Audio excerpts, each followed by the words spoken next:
Hi, I'm Rosa. Thank you for joining me. Today I'm making a banana pudding and I'm going to show you how I'm doing that. I had these 3 bananas and I thought we haven't had a banana pudding in a few years, at least not a homemade one, so I thought I'd make one.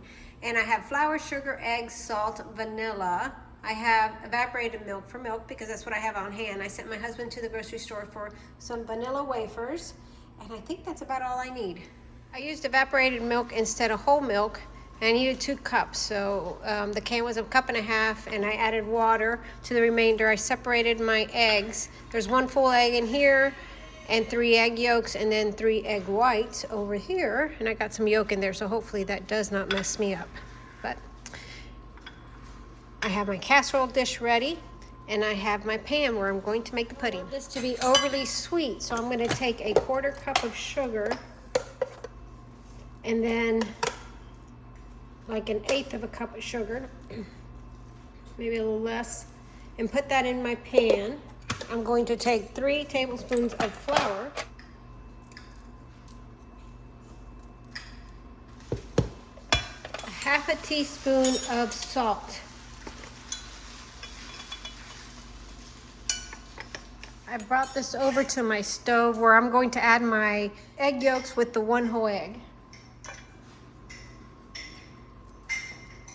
I'm just making sure I get everything in there. I'm going to stir this together and turn the heat on.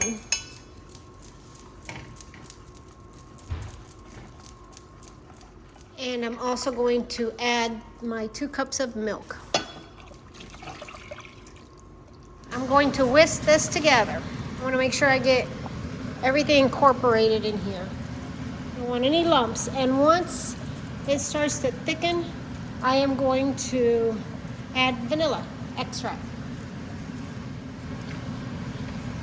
I'm not continuously stirring. I leave it for a few seconds and I stir again. I just don't want it to stick to the bottom. And you can see it's beginning to turn into pudding. It's really thickening up now. You can see it on the side of the pan. So in just a second, I'm going to turn the heat off and add my vanilla, and I think the second has arrived. The heat's off. I'm moving it off the heat. Get my exhaust fan off. And about a 1/2 teaspoon or so of vanilla. I like vanilla, so the more the merrier. This looks really good and tastes good too. I probably could have done a better job making that pretty, but it's going to be delicious whether it's pretty or not. And you won't see this at the bottom. I kind of like the ones that you use instant pudding for and you can put in a nice dish. So I'm just going to add a banana in here. Now that I have the bananas in there, I'm going to layer some pudding on top.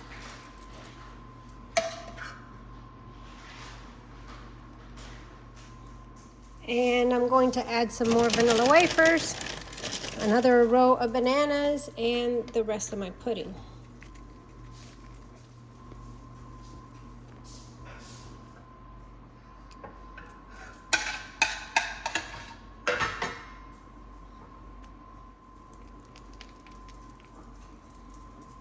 That pudding is really good. It's not too sweet.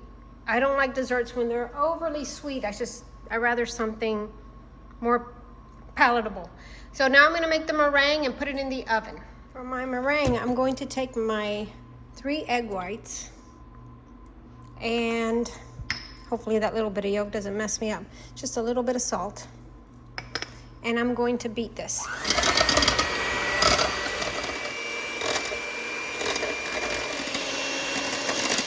So I have a little bit of a shadow, but you can see the peaks are kind of holding. I'm going to add about 1/8 cup of sugar. I don't want to add too much. This is a 1/4 cup, and I'm adding about half of that. So let's do this.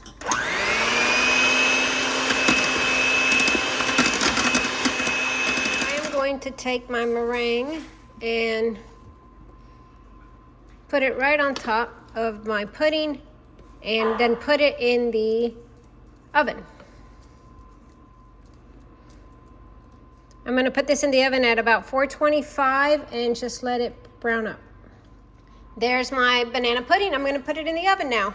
There she is. In the time it took me to do the dishes and clean up the kitchen, she browned for me in the oven. So I'm gonna let it cool off a little bit before I give it a taste. It's still very warm, but I want to give it a taste. I think I beat the meringue a little bit too much.